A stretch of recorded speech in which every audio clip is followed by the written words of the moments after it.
It started out with an idea to make a documentary. Now, with over 60 interviews completed and more to record, it's time to listen fully. These are the stories from those who experienced the Young Religious Unitarian Universalist program.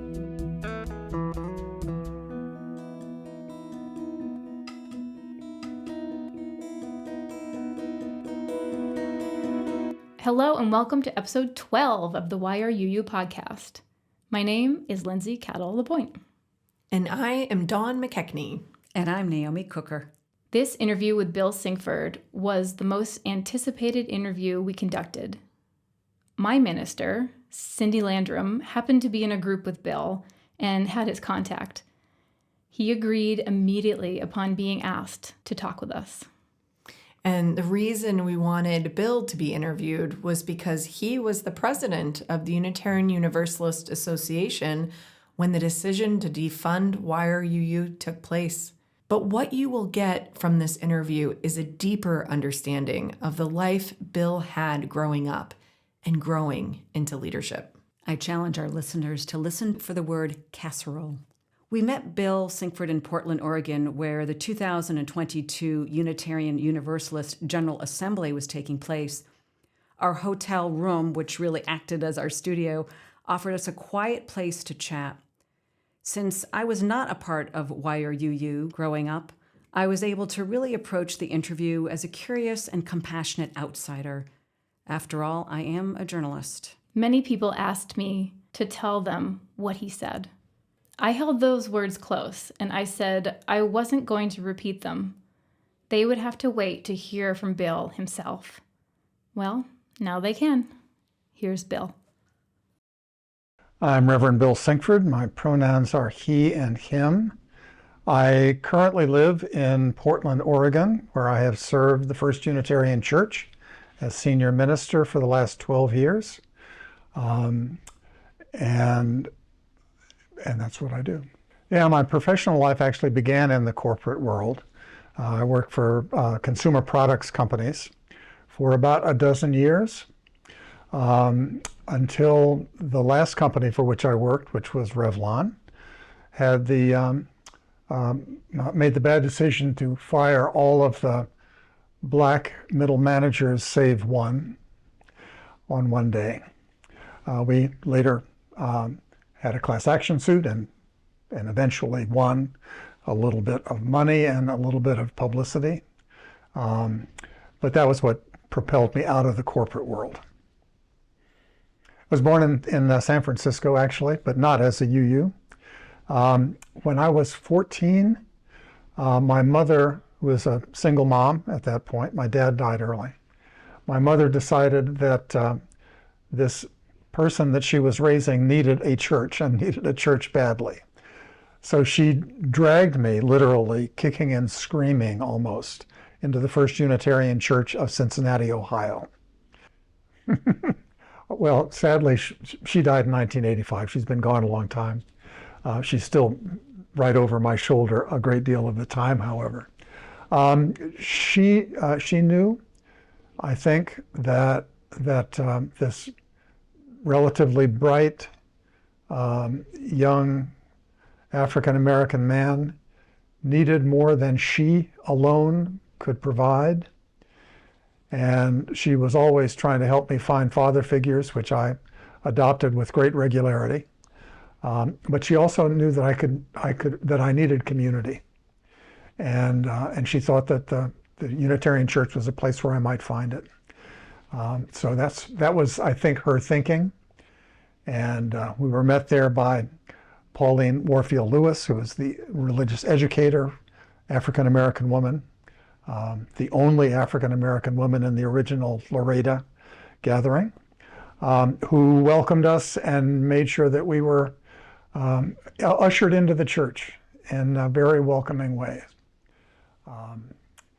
And then it became a battle of wills. I, of course, fell in love with the Unitarian Church.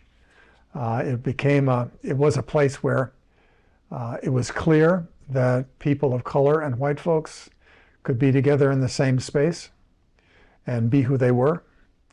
It was a community committed to justice, and it was a community where you didn't have to check your intellect at the door. This was these were the days of a kind of a secular humanism in Unitarian Universalism, which suited me to a T then, so I felt right at home. It was 1960, and this was a secular, humanist, Unitarian church that had been very active in the civil rights struggle. Cincinnati's a border town, and nobody took any counts back then, but 15 or 20% of the adult members were African American. And all of the members were progressive. My mother and I had been dispatched by family down to North Carolina to care for my grandmother, who was then in her 90s. The schools then, this was before Brown versus Board was implemented, were segregated. And the black schools, both in the little town where we lived and in the next bigger town where she tried to have me go to school, were not adequate in her judgment. And so she had me come up to Cincinnati to stay with an old friend and go to a public private prep school called Walnut Hills High School. So what was happening in my life then was that I was moving into my sophomore year in high school and making the transition from just being in the middle-class black community and moving into the broader school community, which was carefully maintained at a third black, a third white, and a third Jewish. So identity issues were front and center on my mind. And the world, this was 1960, 61, 62, and the civil rights struggle was in its heyday. I was as active as I could be in Cincinnati, so that there were marches and rallies and so on. And LRY, which is what the youth program was known as then, was a center for young people who were committed in that part of the Midwest. So I was pretty active, wanted to become a freedom rider. My mother practically had a conniption when I told her that I wanted to do that, so she refused to allow me to. But I was fairly active and became very active in LRY. It became home for me. So LRY is Liberal Religious Youth, which was then the youth ministry of Unitarians. Later became Unitarian Universalists just after merger. I became involved on that first day when my mother dragged me to First Unitarian. There was a youth group meeting that night, and I was prevailed upon to come back for it. And I found a group of about a dozen, high school kids, probably 4 or 5 of them African American, the rest white identified. And we had a nice evening. They were planning to host the Ohio Valley Conference gathering in 2 weeks. And so that night I was asked to prepare the opening worship for that gathering, having never been to a Unitarian worship, let alone an LRY worship service. So that was my introduction, actually. And I cobbled something together, as I recall. The subject was death, by the way. I think I read the dictionary definition and vamped on it a little bit as the worship service. I remember being approached by a couple of the LRY folks after the worship service and saying, well, at least we could hear you. So that was my introduction.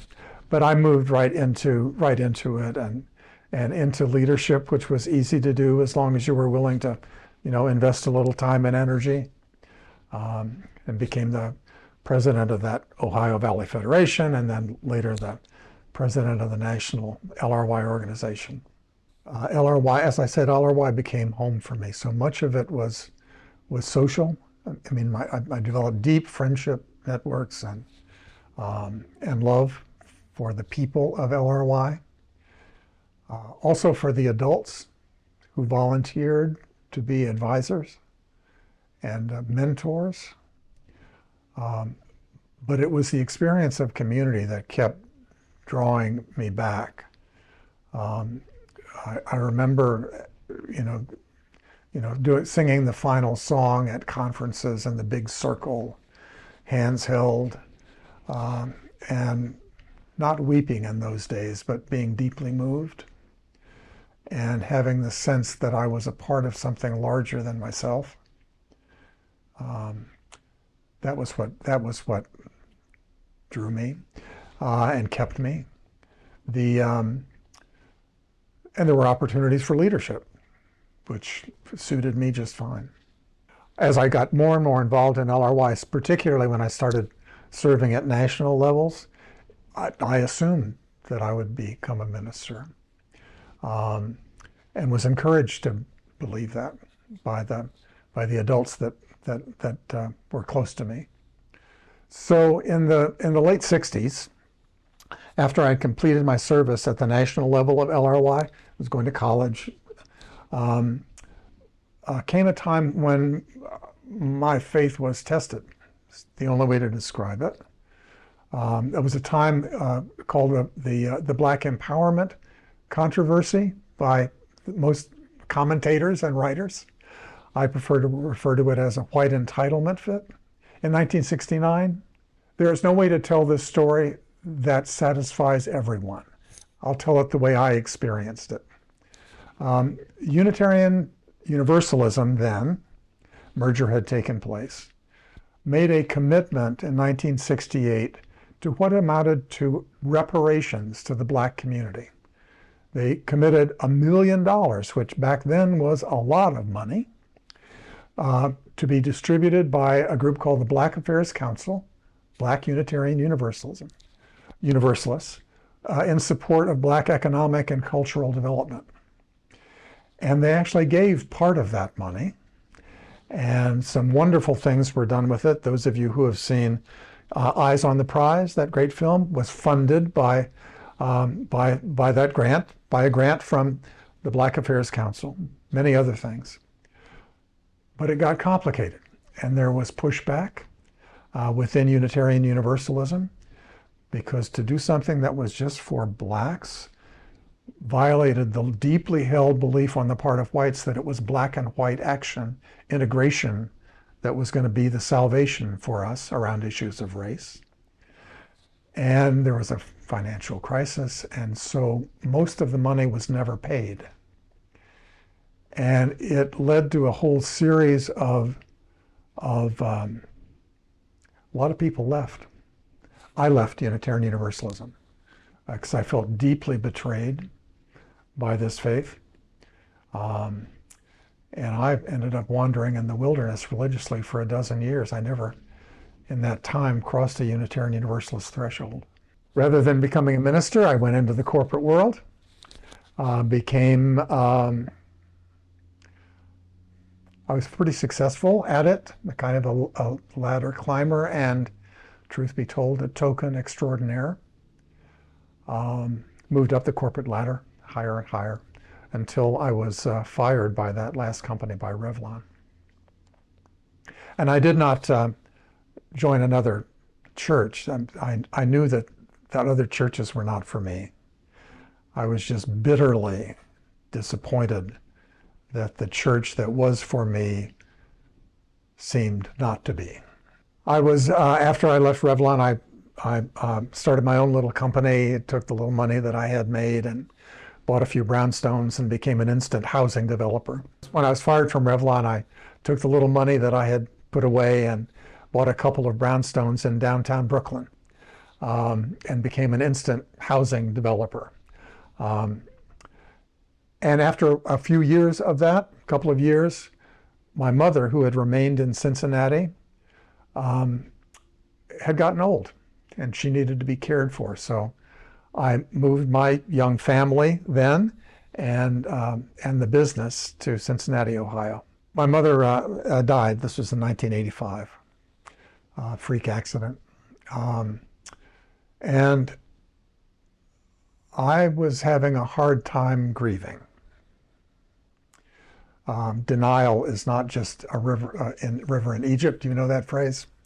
And an old friend of my mother's from church, a kind of a crusty old wise woman, showed up on our porch with a casserole, a terrible casserole, one of the worst I've ever eaten, and stories of my mother that allowed me to start grieving. And she said, "Bill, we want to be your church. We want you and your family to come back." And that was what allowed me to do it. It was a pastoral outreach from an old friend and a laywoman from First Unitarian Church. And I started going. I had a young family. There was an RE program. There was still some diversity in the church. I began getting more and more involved, taught Sunday school, served on this committee, ran the canvas, board of trustees, chair, you know the drill. And then the interim minister at the church, Marilyn Sewell, whom I ended up following in Portland. She was doing a year's interim there. We were at an NAACP dinner one night, and she turned to me and said, "Bill, have you ever considered the ministry?" And it functioned as a call. I knew right then. It took a couple of years for me to assemble going to seminary and money and all of that, but that's what followed from that really bad casserole. You know, this is the Midwest. It was a tuna casserole with the crusty top. So when my mother died, I moved into a space of trying to fill every moment, both waking moment and sleeping moment, with tasks. I had my own little business at that point, so there was lots to do in that. And around the house, I remember deep cleaning the kitchen time after time after time, even though we had a housekeeper at the time. I was not able to allow myself to be still, to be present to her loss. She was clearly a central person in my life, and remains so actually to this day. What B. Percival's the name of the person who brought the casserole, what B did was to shock me by her straight, as I said, she was kind of one of the people who just, she was a truth teller. She would just kind of tell the truth, and if you were not ready to deal with it, you had to find some way to respond. So she just told the truth about how important I had been in my mother's life, that she had heard my mother talk about that, and about how important the church had been for my mother and for me. So she just named these truths, and she just kept doing it, and she kept saying, "We want you to come back, Bill." And it just broke me open.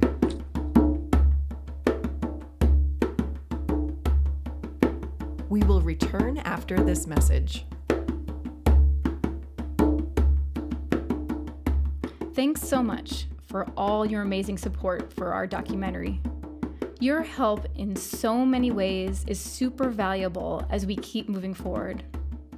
To get these important stories out to everyone around the world, we are now looking for a little more financial help. Please head over to YRUU.org. That's all spelled out, YRUU.org/donate, and give whatever you can. We really appreciate your generosity.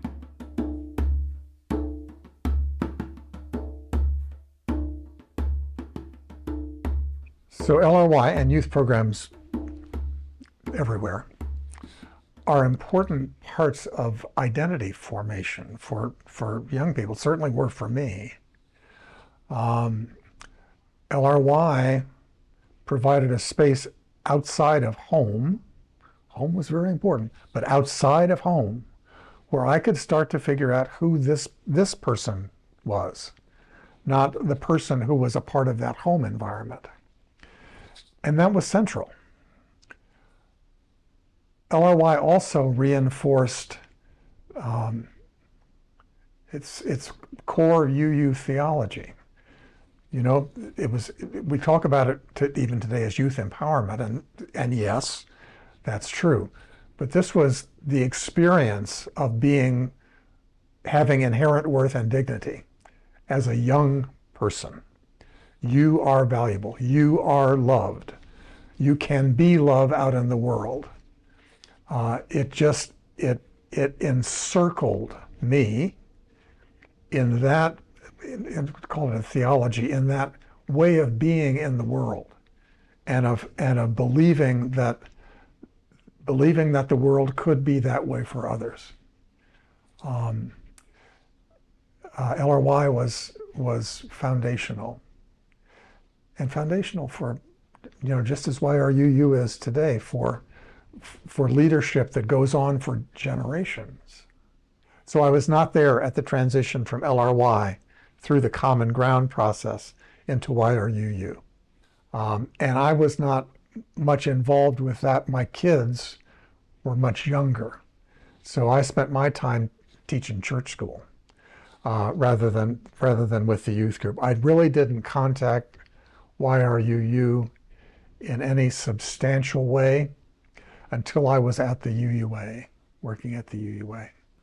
I joined the UUA staff in 1985, right out of seminary.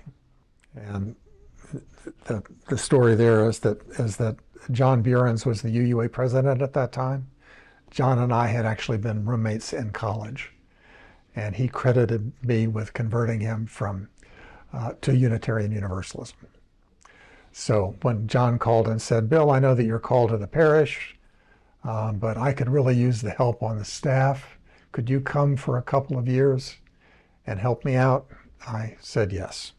So my first job at the UUA was to be, my title was Director of Congregational District and Extension Services, which meant that I traveled around the country meeting with district boards and local congregations often, hearing their stories, trying to help them with problems, trying to find resources for them. It's a basic kind of staff support function. So I heard a lot about YRUU. And it was there were two narratives. One narrative was YRUU is just as wonderful as LRY. It's deeply meaningful for the young people. The advisors, love being present. So I heard that narrative, right? I heard that mostly from folks who were involved at the continental level, right? Or at the district level, but more the continental level. The other thing that I heard, and this was at the congregational level mostly, was, we don't get any support from the UUA. Our youth groups are just, we have we've got a youth group, and I think they meet, but we don't get any support from the UUA, and we'd love to have some more guidance. We'd love to have more advisor training. We would love to have this, that, and the other thing. So wonderful, and boy, we'd like to have more support at the local level. So those were the things that I heard. And as Unitarian Universalism began to engage with race once again, which happened just as I was joining the staff, the youth community at the national level really embraced the work, really, said, well, yes, we're going to do this. They loved the trainings. They loved the language set. They, embraced everything about it. They saw this as a path to real, toward the beloved community. Even when their elders did not.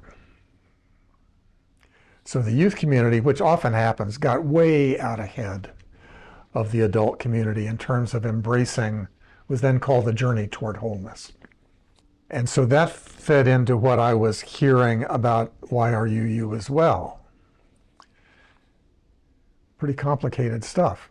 There's a resolution passed in 1997 at a General Assembly.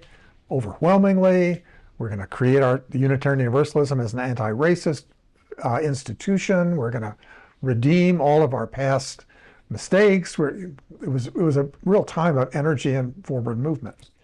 At the adult level, there was rapidly strong pushback. The trainings that were used were viewed as not Unitarian Universalist enough. They came out of the Lutheran faith and they were quite Christian in tone. Of course, Unitarian Universalists hadn't developed any of our own, but be that as it may.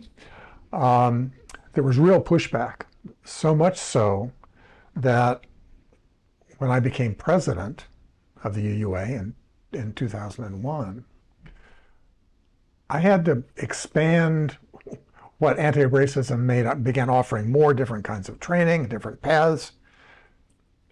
And I had to recognize that the pushback was such that we had to pull back at the denominational level. It felt like I was pushing anti-racism, and there were fewer and fewer takers at the adult level. At the adult level. The youth were quite different. The youth embraced the journey toward wholeness. They embraced the trainings. They embraced what's called the analysis, that this is not about personal racism. This is about institutional racism and cultural racism. The youth got it, but the adults did not. So the adults, we had to pull back, but the youth were ready to keep on going. Hi everyone, it's Lindsay. I wanted to jump in here to tell you that we are having a con-inspired connective retreat November 20th to the 22nd on Cape Cod in Massachusetts. This is co-directed by myself and Reverend Jason Leiden with our weekend musician Matt Meyer. Many of the people you will hear on this podcast plan to be in attendance and even help lead some of the activities. Our registration is now open with a special early bird price. When you head to our website, yruu.org, click on Connective Retreat. It's time to connect. See you there. So one of the challenges for me when that invitation came to rejoin First Unitarian Church was having to deal with my bitterness and sense of betrayal, which was at the denominational level. It was not about First Unitarian Church. So I was able to move back into First Unitarian Church as my church home. It was my bitterness toward the UUA that needed to be redeemed and dealt with. The UUA, the institution, I had to find a space for forgiveness. And that was bound up for me in two things. One was the denomination's recommitment to anti-racism through the journey toward wholeness. The other was the presence of a group called the African American Unitarian Universalist Ministries. Very small group of folks. There were 7 of us at my first meeting. That made it possible for me to imagine with integrity being a person of color and a Unitarian Universalist. So that group has morphed over time. It's no longer just African American. The successor organization is called DRUM, Diverse and Revolutionary Unitarian Universalist Multicultural Ministries. Blue would also be not a successor of a UUM, but another institution in that same space, the space for people who identify as, we now say, BIPOC, a term of art that I hope we find a replacement for soon. But it was those institutions that that made hope possible for me, and actually made my ministry possible. I don't think I could have come back had they not been present. As I was getting toward the end of my UUA presidency, I've been very supportive of YRUU, but I kept hearing that yearning at the congregational level for more support from the UUA. And I saw at the denominational level all of the investment that was being done at the continental level. So it was serving a very small group of extremely talented young people who made it up into continental leadership. Then continental, YRU was continental. And so I actually invited YRUU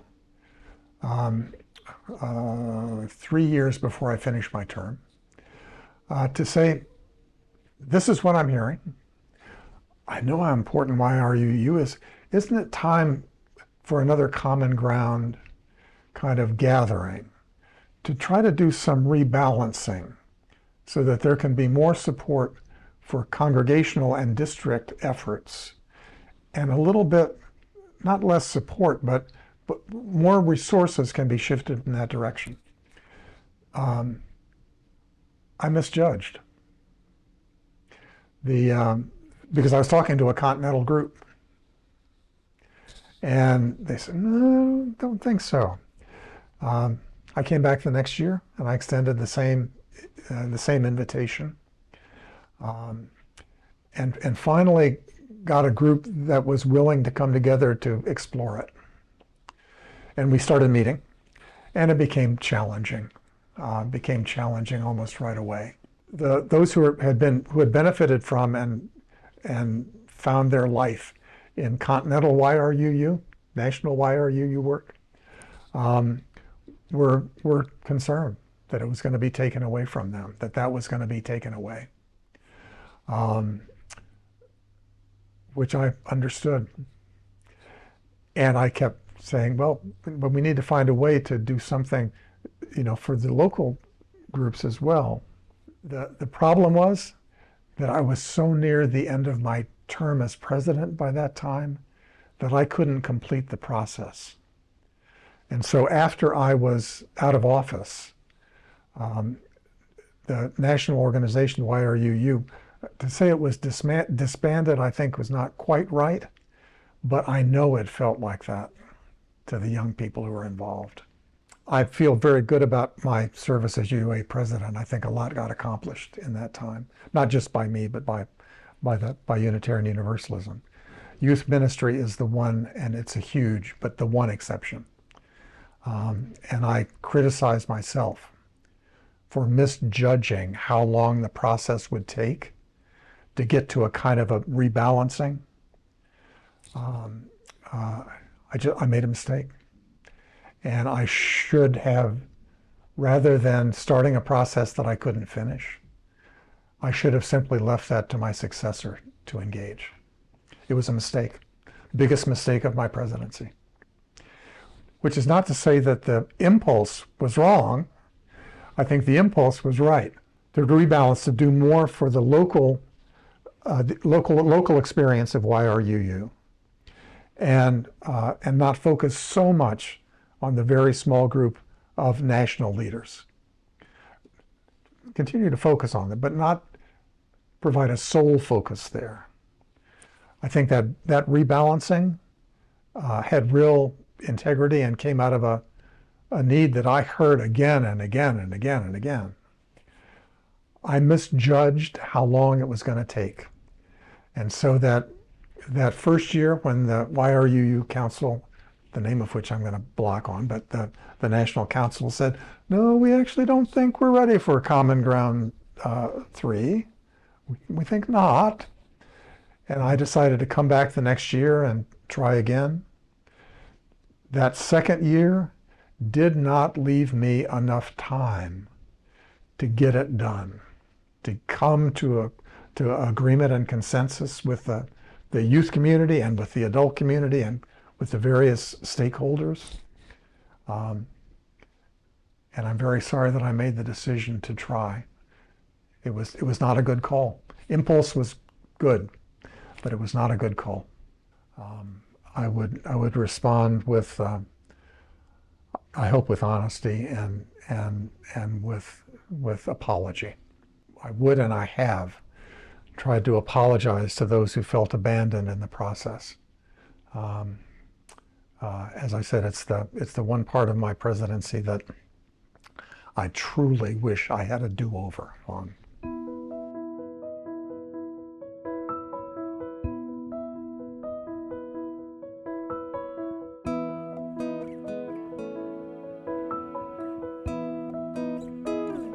So we're now, as we're talking, we're now a dozen years since I left the UUA presidency.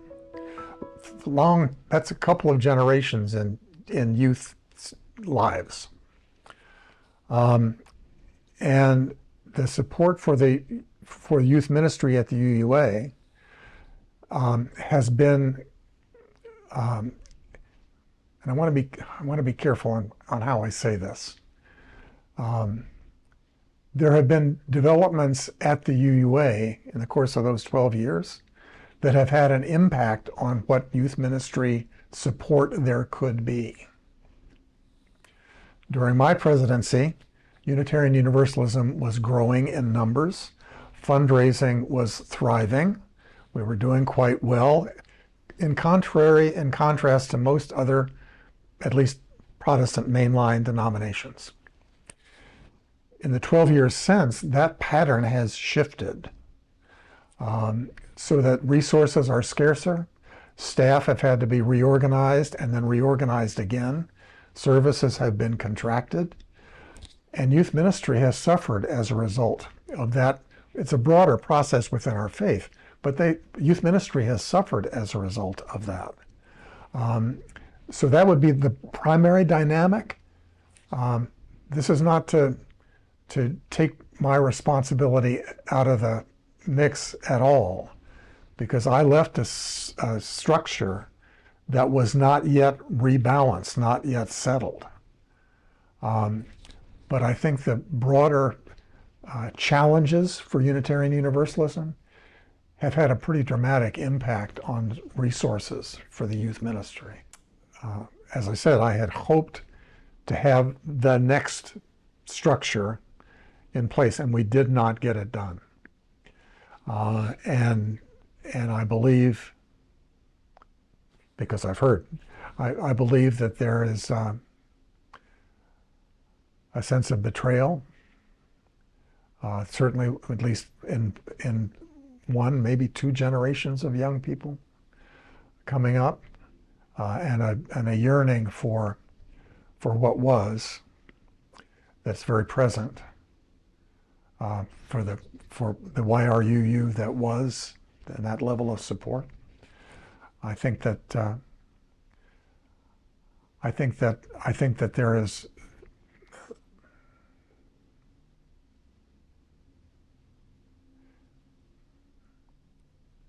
I understand something about being betrayed by your faith.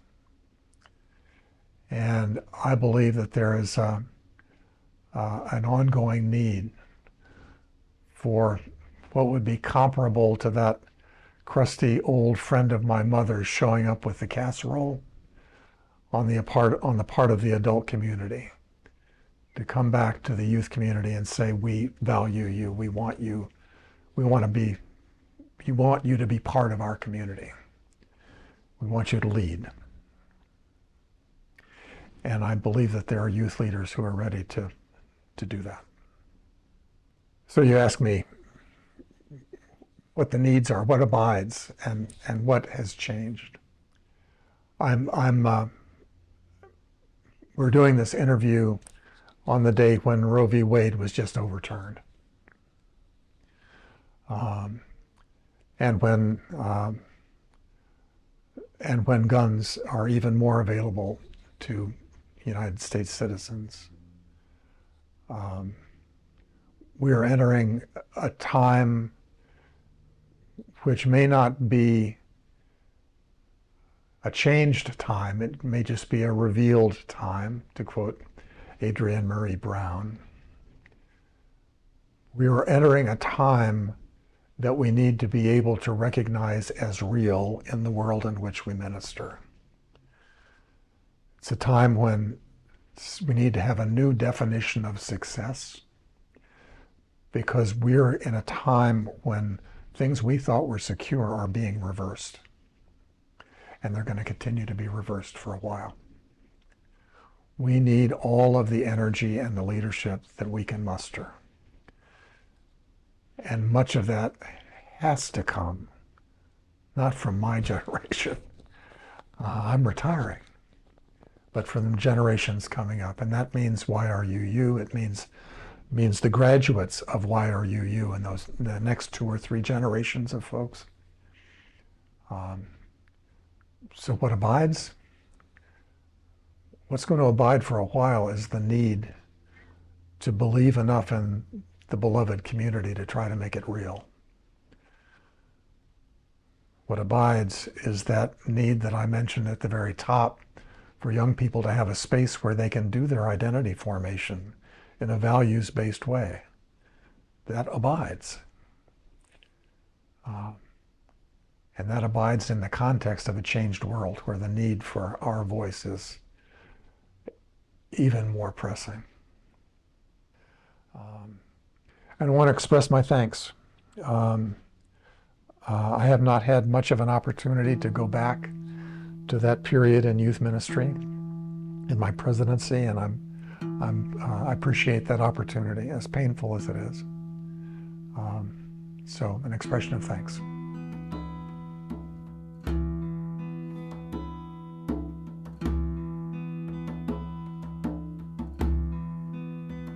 This podcast was produced by Linden Tree Productions. The interview was conducted by Naomi Cooker. Music featured by Scott Murphy and Matt Meyer. For more information, go to yruu.org.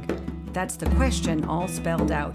WHYAREYOUYOU.org. Don't forget, our documentary, YRUU, is available to watch now by renting or buying it through Vimeo. Please subscribe and review this podcast. It will really help more folks find this content. Thank you.